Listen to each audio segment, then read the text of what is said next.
കഴിഞ്ഞ ദിവസം കൊച്ചിയിലെ ഒരു അനാശാസ്ത്ര കേന്ദ്രം പോലീസിനാൽ പിടിക്കപ്പെട്ടു.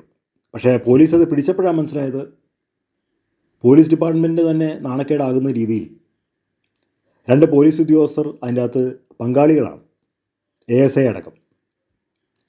അപ്പോൾ നമ്മുടെ ഇന്നത്തെ കാലത്തിലുള്ള പോലീസുകാരെ നമ്മൾ പഠിക്കുമ്പോൾ അവരധികം പേരും സർക്കാർ ജോലി കഴിഞ്ഞിട്ട് പാർട്ട് ടൈം ബിസിനസ്സൊക്കെ പലതും ചെയ്യുന്നുണ്ട്.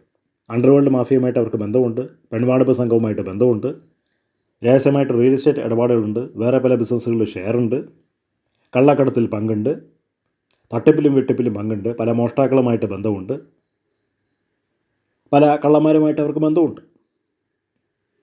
ഇത് 1-2 പ്രാവശ്യമല്ല, ദീർഘനാളായിട്ട് ഇതുപോലെയുള്ള പല ഉദ്യോഗസ്ഥരെയും പ്രത്യക്ഷമായും പരോക്ഷമായും പല മണ്ഡലങ്ങളിൽ പിടിക്കപ്പെടുന്നുണ്ട്.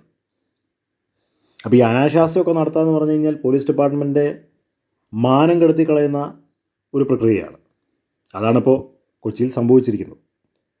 പോലീസുകാരെക്കുറിച്ച് നമ്മൾ ധരിച്ചു വെച്ചിരിക്കുന്നത് സുതാര്യതയുള്ളവരും സത്യവും നീതിയും ന്യായം ധർമ്മമൊക്കെ ധരിച്ച് നടക്കുന്നവരാണ് എന്നുള്ളതാണ്. പക്ഷേ അപ്രകാരമല്ല. അവരോട് അടുക്കുമ്പോഴാണ് അറിയുന്നത് അവരധികം പേരും, ഒരു 60% ആളുകളും ക്രിമിനൽസാണ്. നിയമത്തിൻ്റെ മറവിൽ അവർ നടക്കുന്നു എന്ന് മാത്രമേ ഉള്ളൂ. സ്ത്രീ വിഷയം, തട്ടിപ്പ്, വെട്ടിപ്പ്, ഗുണ്ടായിസം, കൊല, റിയൽ എസ്റ്റേറ്റ് ഇടപാടുകൾ, അങ്ങനെ ഇല്ലീഗലായിട്ടുള്ള എന്ത് ബിസിനസ്സുണ്ടോ അതെല്ലാം ചെയ്യുന്ന ഒരുപാട് പോലീസുകാരെ നമുക്ക് കാണാൻ കഴിയും. പക്ഷേ അവരെല്ലാം പോലീസ് ഡിപ്പാർട്ട്മെൻറ്റിൽ ഇരിക്കുന്നതുകൊണ്ട് അവരാരും പിടിക്കുന്നില്ല എന്ന് മാത്രമേ ഉള്ളൂ. കഴിഞ്ഞ ദിവസം കേരളം അറിയപ്പെടുന്ന വലിയൊരു പോലീസ് ഉദ്യോഗസ്ഥൻ സാമ്പത്തിക തിരിമറിയുടെ വിഷയത്തിലും അതുപോലെ കള്ളക്കടത്ത് വിഷയത്തിലും പിടിക്കപ്പെട്ടിട്ട് അതിശക്തമായിട്ടുള്ള സ്വാധീനം കൊണ്ടാണ് അദ്ദേഹത്തിന് ഒന്നും സംഭവിക്കാത്തത്.